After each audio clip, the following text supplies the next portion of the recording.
तो hello hello hello hello, क्या हाल चाल, कैसे हो आप लोग। आशा करते हैं स्वस्थ हो भाई मेरे।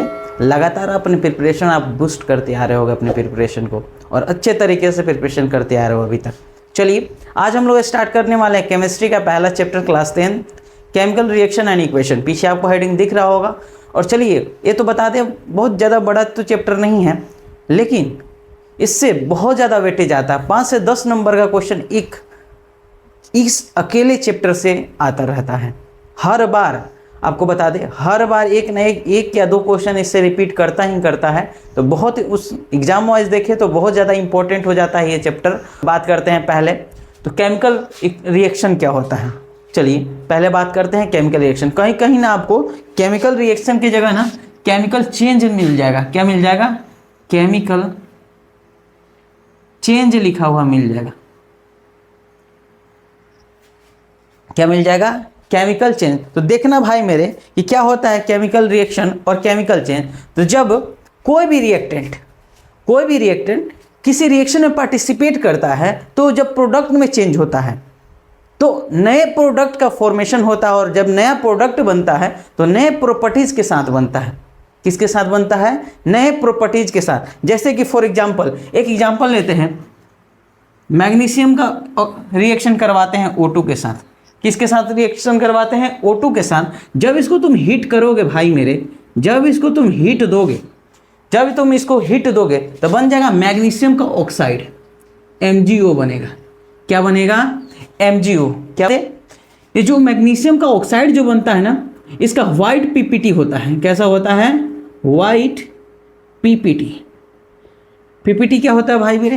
ये जो स्लाइड है जो आजकल चल रहा है वो PPT नहीं। PPT का मतलब है प्रेसिपिटेट। PPT क्या होता है? सॉलिड सब्सटेंस होता है। कैसा होता है? सॉलिड सब्सटेंस होता है। ठीक है, देखो एक चीज तुम देखो, यहाँ मैग्नीशियम का रिएक्शन करवाए किसके साथ? ऑक्सीजन के साथ। जैसे ही रिएक्शन करवाए, ये हमारा रिएक्टेंट था, और ये हमारा क्या है भाई मेरे? प्रोडक्ट। भाई मेरे क्या है? प्रोडक्ट। जैसे ही तुम रिएक्शन में रिएक्टेंट को रिएक्ट करवाए हो, हीट के प्रेजेंस में, हीट जैसे ही उसको दिए, वो किस में बन गया? प्रोडक्ट में बदल गया। किस में बदल गया? प्रोडक्ट में। और देखो तो ये मैग्नीशियम का ऑक्साइड बना है। कैसा बना है? मैग्नीशियम का ऑक्साइड। ये इसका प्रॉपर्टी कुछ अलग है कि नहीं है? यहाँ पे अकेला Mg था, O2 था, अलग अलग था, और दोनों की प्रॉपर्टी अलग अलग है। लेकिन जैसे ही प्रोडक्ट बना है, मैग्नीशियम का ऑक्साइड बन गया है। क्या बन गया है? ऑक्साइड। एक बहुत शानदार क्वेश्चन पूछते रहता है NCERT में कि बताइए, जब हम लोग मैग्नीशियम रिबन लिए हैं, मैग्नीशियम किस फॉर्म में होता है? तो रिबन के फॉर्म में। किस फॉर्म में? रिबन के फॉर्म में। जब हम लोग मैग्नीशियम रिबन को बर्न करने से पहले क्यों उसको रब करते हैं? तो रब इसलिए करते हैं भाई मेरे, क्योंकि जो एयर में प्रेजेंट O2 है, उससे रिएक्ट करके बना देता है MgO।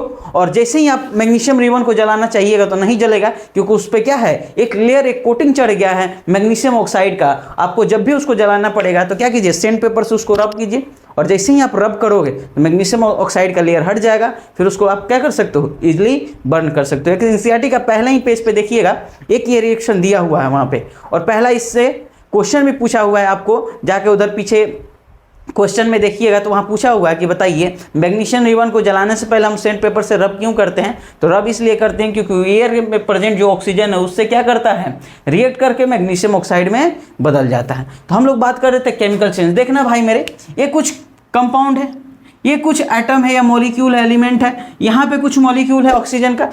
इन दोनों को जब हम रिएक्शन करवाए हैं तो क्या बन गया है? प्रोडक्ट। तो इनके प्रॉपर्टीज में चेंजेज आ रहा है कि नहीं आ रहा है? यहाँ पे मैग्नीशियम का कुछ अलग प्रॉपर्टी था, ऑक्सीजन का कुछ अलग प्रॉपर्टी था, लेकिन जैसे ही इसका रिएक्शन कराने पे एक नया प्रॉपर्टी बन गया, व्हाइट PPT बन जा रहा है, मैग्नीशियम ऑक्साइड बन रहा है।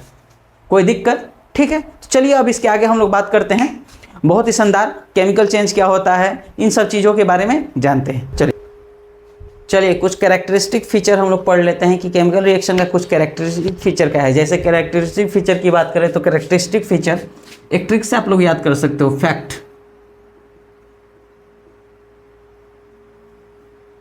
ये अलग तरीके का फैक्ट है। जैसे F से होता है फॉर्मेशन ऑफ PPT का फॉर्मेशन। बहुत सारे रिएक्शन होते हैं केमिकल रिएक्शन, जिसमें अगर हम लोग रिएक्शन करवाते हैं, अगर रिएक्टेंट पार्टिसिपेट करता है किसी भी केमिकल रिएक्शन में तो पीपीटी का फॉर्मेशन करता है।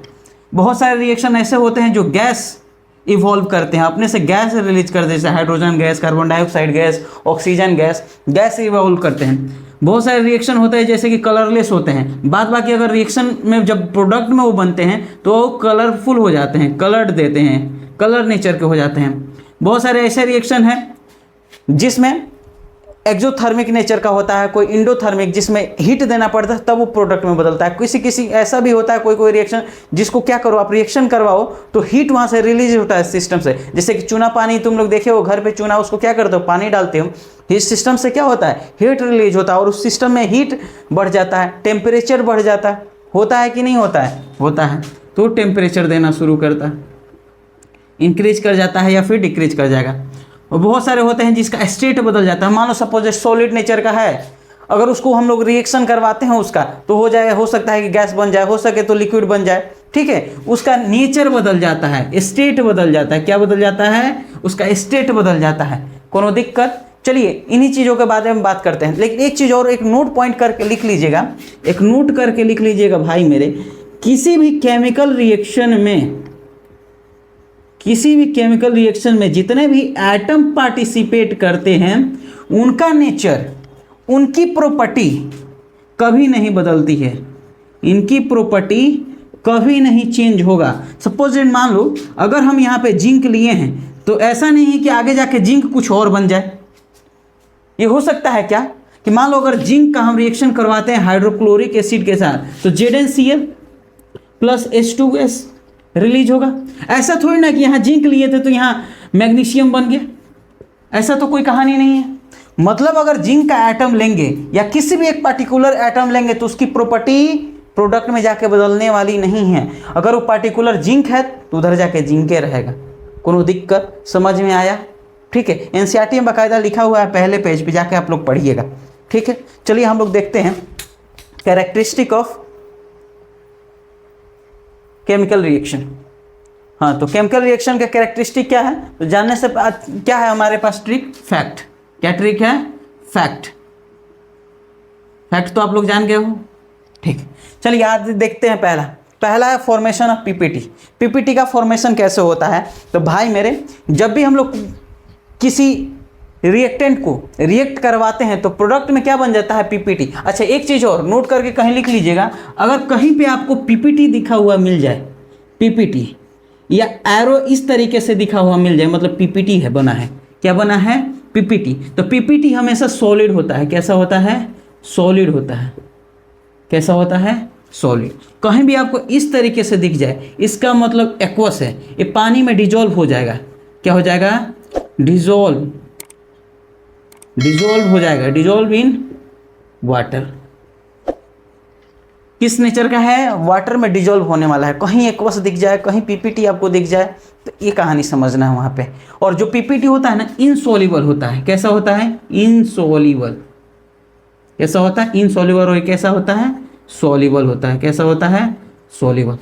कौन दिक्कत नहीं। तो देखना, फॉर्मेशन ऑफ पीपीटी की बात करते हैं। फॉर्मेशन ऑफ पीपीटी भाई मेरे देखना, जब हम लोग पोटेशियम आयोडाइड का रिएक्शन करवाते हैं, किस फॉर्म में है? एक्वस फॉर्म में। देखते रहिएगा, एक्वस फॉर्म में है। उसके बाद लीड नाइट्रेट का रिएक्शन करवाते हैं पोटेशियम आयोडाइड के साथ तो बन जाता है हमारा भाई मेरे लीड आयोडाइड। क्या? ये जो लीड आयोडाइड पीपीटी बनता है, देखो यहाँ सॉलिड लिखा है ना, सॉलिड मतलब कि पाउडर के फॉर्म में बना होगा।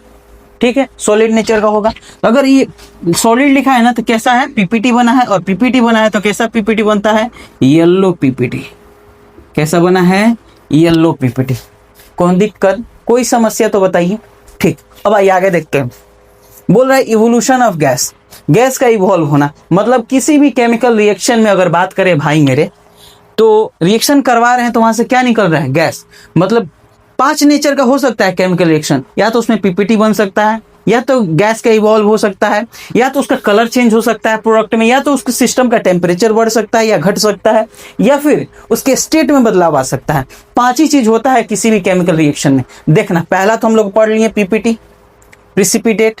ठीक है, दूसरा इवोल्यूशन ऑफ गैस। जैसे ही जिंक का हम लोग रिएक्शन करवाएंगे सल्फ्यूरिक एसिड के साथ किसके साथ? सल्फ्यूरिक एसिड के साथ, तो बन जाता है जिंक सल्फेट। क्या बनता है? Zinc sulphate. और जिंक सल्फेट के साथ यहाँ पे रिलीज होता है हाइड्रोजन गैस, H2 गैस। क्या रिलीज होता है? H2 gas. कोनो दिक्कत, कोई समस्या? तो देखना बोल रहा है क्या, तीसरा है चेंज इन कलर। कलर में चेंजेज आता है, देखना कैसे। जब हम लोग लीड एसीटेट का रिएक्शन करवाते हैं, किसका? लीड एसीटेट का रिएक्शन करवाते हैं पोटेशियम आयोडीन के साथ। पोटेशियम आयोडीन के साथ लीड एसीटेट का रिएक्शन करवाइएगा। ये किस नेचर का है? यहाँ पे भाई मेरे बाकायदा लिखा हुआ है, कलरलेस नेचर का है। किस नेचर का है? कलरलेस नेचर का है। लेकिन जैसे ही हम इसका रिएक्शन करवाए हैं लीड एसीटेट का पोटेशियम आयोडाइड के साथ, तो बन गया है यहाँ पे लीड आयोडाइड। क्या बना है? Lead iodide. और देखना यहाँ पे बगल से एक छोटा सा लिखा हुआ है कि किस नेचर का है? सॉलिड नेचर का। अभी तुमको बताया है कि सॉलिड नेचर का क्या बनता है? तो पीपीटी बनता है। क्या बनता है? पीपीटी। देखना पीपीटी किस कलर का है? येलो पीपीटी है। किस कलर का है भाई मेरे? येलो पीपीटी है। कोनो दिक्कत, कोई समस्या? देखो तो यहाँ कलर चेंज हो रहा है ना, कलरलेस से कलर में चल गया। दूसरी बात, चेंज इन टेम्परेचर की बात करते हैं। किसकी बात? Change in temperature. तुमको बता दें यहाँ पे जो रिएक्शन लिखा हुआ है ना टेम्परेचर में, ये जान है इस चैप्टर का। ये सर जान मत बोलिए, जान बोलते हैं तो कुछ और याद आ जाता है, तो शक्ल होना चाहिए, शक्ल।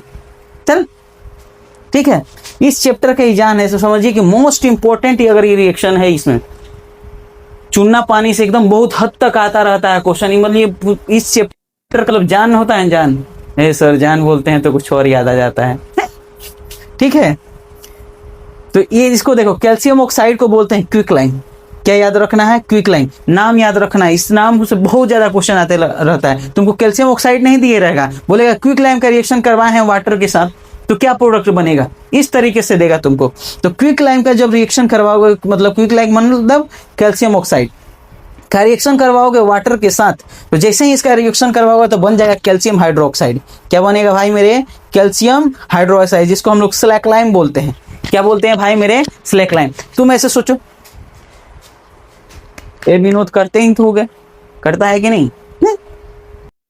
ठीक है, तो देखते हो घर में चूना वूना पेंट वेंट होते रहता है, तो हम लोग क्या करते हैं, पाउडर के फॉर्म में लाते हैं, क्विक लाइम लेके आते हैं, और जैसे उसमें पानी मिलाते हैं वहां से क्या होता है, हीट रिलीज होने लगता है, उस सिस्टम का हीट बढ़ जाता है, टेम्परेचर बढ़ जाता है।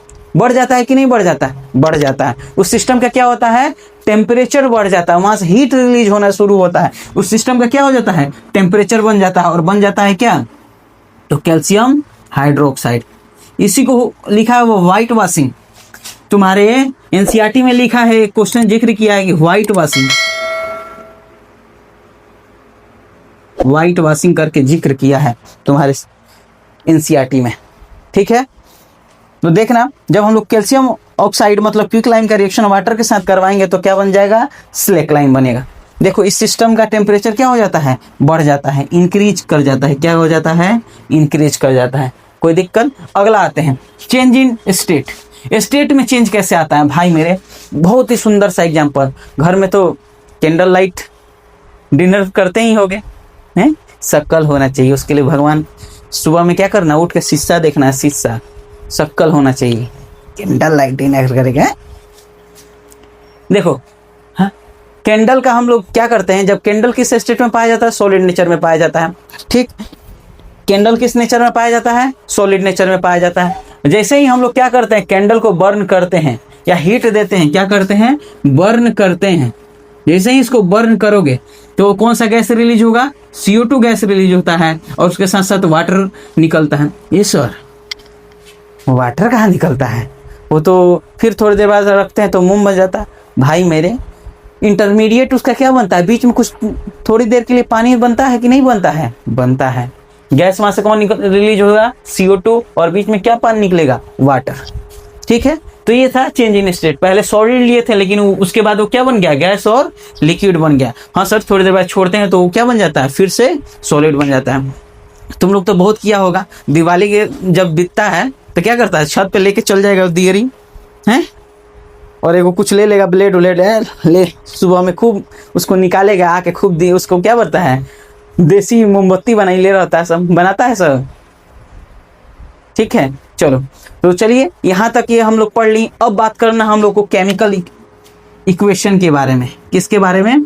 Chemical equation. केमिकल इक्वेशन भाई मेरे, केमिकल इक्वेशन क्या होता है? किसी भी केमिकल रिएक्शन को अगर आप सिंबल या फिर फॉर्मूले के फॉर्म में रिप्रेजेंट कर रहे हैं, आप किसी भी रिएक्शन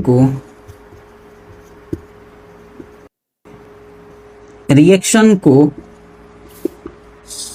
सिंबल या फॉर्मूले के फॉर्म में रिप्रेजेंट कर रहे हो, करते हो तो उसे केमिकल इक्वेशन कहते हैं।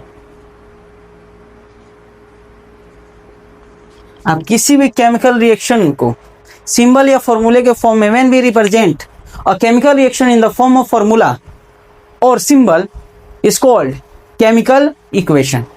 जब आप किसी भी केमिकल इक्वेशन को सिंबल या फॉर्मूले के फॉर्म में रिप्रेजेंट करते हो तो उसे हम लोग बोलते हैं chemical reaction, sorry chemical equation. ठीक, चलिए एक जस्ट छोटा सा एग्जांपल देखते हैं। मान लो हम जिंक लिए हैं और जिंक का रिएक्शन करवाना है किसके साथ? तो हाइड्रोक्लोरिक एसिड के साथ। किसके साथ? Hydrochloric acid. बोल दिया क्या तुमको क्वेश्चन में दे दिया कि जिंक का रिएक्शन करवाइए किसके साथ? तो हाइड्रोक्लोरिक एसिड के साथ। ठीक है, तो आप कैसे लिखोगे? तो इसको लिखना है जिंक HCl, क्वेश्चन नेचर का होता है। जिंक का रिएक्शन किसके साथ करवा रहा है? हाइड्रोक्लोरिक एसिड के साथ। तो बनाएगा क्या?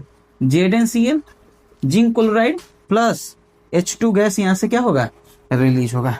क्या होगा? H2 गैस वहां से रिलीज होगा। कोनो दिक्कत, कोनो समस्या? तो किसी भी केमिकल रिएक्शन को अगर आप इक्वेशन के फॉर्म में, इक्वेशन कहने का मतलब क्या? फॉर्मूले या फिर सिंबल के फॉर्म में रिप्रेजेंट करते हो, उसे ही बोलते हैं केमिकल इक्वेशन।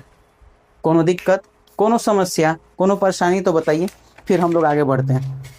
ठीक है, अब यहाँ से हम लोग को पढ़ना है क्या भाई मेरे? तो बैलेंसिंग सीखना है। क्या सीखना है? बैलेंसिंग, कि किसी भी केमिकल इक्वेशन को हम लोग बैलेंस कैसे करते हैं। मान लो सपोज दैट कि जिंक अगर एक लिए हैं तो उधर भी एक जिंक बनना चाहिए, इधर अगर क्लोरीन एक लिए हैं तो उधर भी क्लोरीन एक बनना चाहिए, अगर इधर हाइड्रोजन एक लिए हैं तो उधर भी हाइड्रोजन एक बनना चाहिए। अगर ऐसा नहीं हो सकता कि एक आप पढ़े हो ना law of conservation of mass, कि mass neither be created nor be destroyed. मान लो जिंक का भी कुछ मास होगा, ऐसा थोड़ी ना कि रिएक्शन में पार्टिसिपेट किया तो इसका मास से खत्म हो जाएगा, ऐसा तो नहीं हो सकता है ना। नहीं, तो law of conservation of mass क्या कहता है कि किसी भी केमिकल रिएक्शन में या किसी भी केमिकल इक्वेशन में कभी भी उसका मास डिस्ट्रॉय नहीं हो सकता, ना ही हम उसको बना सकते हैं, ना ही डिस्ट्रॉय कर सकते हैं। तो चलिए, हम लोग तो अभी तक जान गए हैं कि केमिकल इक्वेशन कैसे लिखते हैं। ठीक है, अच्छा हम लोग तो लिख तो दिए, लेकिन क्या केमिकल इक्वेशन बैलेंस है? ठीक है, ये भी तो जानना जरूरी है। क्या हम लोग केमिकल जो इक्वेशन लिखे हैं वो बैलेंस है? क्योंकि हम जानते हैं कि जो केमिकल इक्वेशन होता है, जो केमिकल रिएक्शन होता है, वो फॉलो करता है law of conservation of mass. Law of conservation of mass क्या कहता है कि जो मास होते हैं किसी भी एटम या मॉलिक्यूल के, उसको ना ही हम लोग बना सकते हैं और ना ही डिस्ट्रॉय कर सकते हैं, ना ही हम लोग बना सकते हैं, ना ही डिस्ट्रॉय कर सकते हैं। इसका मतलब जितना मास अगर किसी एटम का रिएक्टेंट साइड में था, उतना मास प्रोडक्ट साइड में उस एटम का होना चाहिए। इसीलिए हम पहले ही शुरू में बोले थे, जब हम लोग शुरू में पढ़ रहे हैं तभी हम बोले हैं क्या, शुरू में ही तुम लोग को, कि जितना भी एटम होता है उसका प्रॉपर्टी कभी नहीं बदलता है। जिंक अगर इधर एक लिए हैं, एक मॉलिक्यूल जिंक का लिए हैं तो एक मॉलिक्यूल उधर भी जिंक का लेना होगा, एक वो एटम इधर लिए हैं तो एक वो एटम उधर भी लेना होगा। कोनो दिक्कत? ठीक है, देखो balancing of chemical equation. Chemical equation को हम लोग बैलेंस कैसे करेंगे? तो देखना, बैलेंस करने का क्या फॉर्मूला होता है कि जितना एटम रिएक्टेंट के साइड में है उतना एटम प्रोडक्ट में लिख दीजिए, आपका इक्वेशन बैलेंस। यही कहानी है कि जितना एटम रिएक्टेंट साइड में है उतना एटम प्रोडक्ट साइड में होना चाहिए, तो आपका रिएक्शन बैलेंस है। अगर नहीं है तो उसको आप बैलेंस करिए। बैलेंस करने का तरीका है कि सुटेबल नंबर उसके सामने जोड़ दीजिए। ठीक है, तो वो क्या हो जाएगा? बैलेंस हो जाएगा। देखिए बोल रहा है क्या, equation that has equal number of atoms of different element, जितने भी अलग अलग एलिमेंट आप लिए हो किसी रिएक्शन में, उसके रिएक्टेंट और प्रोडक्ट में क्या होना चाहिए, इक्वल नंबर ऑफ एटम होना चाहिए उसके रिएक्टेंट या फिर प्रोडक्ट में। देखना इसको पहले थोड़ी देर बाद हम लोग देखते हैं, कुछ समय के लिए होल्ड कीजिए, छोड़ दीजिए इसको कुछ समय के लिए, क्या कीजिए, छोड़ दीजिए। पहले इसको देखिए एनसीईआरटी क्या बोलता है कि कैसे हमको इक्वेशन को बैलेंस करना होता है। तो बोलता है कि बैलेंस करने का तरीका है कि क्या कीजिए, पहले तो केमिकल रिएक्शन लिखिए, right the reaction with their formula, उसके फॉर्मूला के साथ केमिकल इक्वेशन लिखना है, रिएक्शन का केमिकल इक्वेशन लिख दीजिए, सीधा सा बात है, लिख दिए सर, इतना काम तो कर दिए, इतना आता है हम कर लिए, पढ़ लिए, ठीक। दूसरा बोल रहा है कि काउंट कीजिए total number of atoms on each side, count करना है रिएक्टेंट के साइड के एटम और प्रोडक्ट के साइड के एटम को काउंट कीजिए। चलो हमको एक गिनती आता है, एगो इधर है एगो उधर, काउंट कर लिए। दूसरा बोल रहा है क्या, अगर गिनती में कम आ रहा है, अगर काउंटिंग में कम हो जा रहा है, मान लो रिएक्टेंट साइड कम है प्रोडक्ट साइड ज़्यादा है, या प्रोडक्ट साइड कम है रिएक्टेंट साइड ज़्यादा है, तो क्या करना है, बोले क्या, suitable number should be written before reactant and product, reactant और प्रोडक्ट के सामने, रिएक्टेंट और प्रोडक्ट के सामने या पहले क्या कीजिए, एक सुटेबल नंबर लिख दीजिए, जितना से वो कम रहा है उतना ही नंबर क्या करना है, हम आप पुट डाउन कर देना है, तो आपका रिएक्शन क्या हो जाएगा, बैलेंस हो जाएगा। ठीक है, ये तो बोल दिया एनसीईआरटी, लेकिन मैं कैसे बोलता हूँ, हम लोग कैसे बैलेंस करेंगे, कुछ अलग तरीके से करेंगे। ठीक है, तो आइए एक नोट करके पॉइंट लिखिएगा कि जितने भी बैलेंसिंग ऑफ केमिकल रिएक्शन होते हैं ये फॉलो करते हैं किसको, follow laws of conservation of mass, किसको फॉलो करते हैं, laws of conservation of mass. अब ये क्या बोलता है भाई मेरे, बोलता है कि that is matter neither be created nor be destroyed in a chemical reaction, कि मैटर ना ही हम लोग बना सकते हैं और ना ही डिस्ट्रॉय कर सकते हैं किसी भी केमिकल रिएक्शन में। Laws of conservation of mass क्या बोलता है, नोवा में तुम लोग पढ़े होगे एटॉमिक स्ट्रक्चर चैप्टर में, कि मैटर को ना ही हम लोग बना सकते और ना ही डिस्ट्रॉय कर सकते हैं। इसी को फॉलो करता है हमारा बैलेंसिंग ऑफ केमिकल इक्वेशन। कोई दिक्कत, ठीक है। अच्छा, हम मैटर को ना बना सकते ना ही डिस्ट्रॉय कर सकते हैं, तो चलिए उसको बैलेंस करते हैं। बैलेंस करने का तरीका क्या बोल रहा है, ये काउंट कर रहा है टोटल नंबर ऑफ एटम। चलो इसको पहले करते हैं, काउंट कर लिए। इसमें हमको दिख गया जिंक, दिख गया हाइड्रोजन, दिख गया सल्फर, दिख गया ऑक्सीजन, यही कहानी है, दिख गया है। सेम कहानी इधर भी उतना मिलना चाहिए, क्योंकि मैटर को ना ही हम बना सकते हैं ना ही डिस्ट्रॉय कर सकते हैं, तो कहानी तो मिलना चाहिए, बोलो वही कहानी होना चाहिए। ठीक है, आइए इधर दिख गया जिंक हमको एगो, दिख गया सर। इधर दिख गया जिंक हमको एगो, दिख गया सर। इधर दिख गया हाइड्रोजन दो गो, दिख गया सर। इधर हाइड्रोजन दो गो, दिख गया सर। भाई साहब, अभी तो कहानी ठीक चल रहा है कि नहीं चल रहा है, ठीक है। ये सर बड़ी आसान लग रहा है, लगता है आसान, शुरू में सब चीज आसान लगता है, ठीक है। देखिए सल्फर इधर एगो, दिख गया एगो, सल्फर इधर एगो, दिख गया सर। भाई साहब, सब तो अभी तक बैलेंस से मिल गया है, मिल गया कि नहीं मिल गया है, ठीक। अब आते हैं ऑक्सीजन, ऑक्सीजन 4 गो, ले इधर ऑक्सीजन 4 गो। भाई साहब लो, तगड़ा माहौल बन गया। मतलब कि जितना इधर रिएक्टेंट साइड में उतना इधर प्रोडक्ट साइड में। इसका मतलब लॉ ऑफ कंजर्वेशन मास जो बोल रहा था वो मेरा ये रिएक्शन फॉलो कर रहा है। इसका मतलब ये रिएक्शन क्या होना चाहिए भाई मेरे, बैलेंस्ड। मतलब ये रिएक्शन क्या होना चाहिए, बैलेंस्ड। और ये रिएक्शन बैलेंस भी है, क्योंकि जितना रिएक्टेंट साइड में एटम है उतना ही रिएक्टेंट साइड में प्रोडक्ट है। मतलब एक एटम का मास जितना यहाँ पे होगा वही एटम का मास इतना यहाँ पे होगा। कोनो दिक्कत बुझा रहा है भाई साहब, ये सर हम तो सीख गए। अब लाइए ना दूसरा दीजिए, चलो लो दे दिए। इस वाले क्वेश्चन को बना दो थोड़ा जरा, तो कमेंट बॉक्स में बता दो। तो टॉपर तो तू लोग ही है, चलो बताओ तो जरा जल्दी से। इसमें है जिंक, तो लोग करो कमेंट बॉक्स में, इधर है हाइड्रोजन और इधर है क्लोरीन। ठीक है भाई साहब, समझ गए, आगे बढ़िए।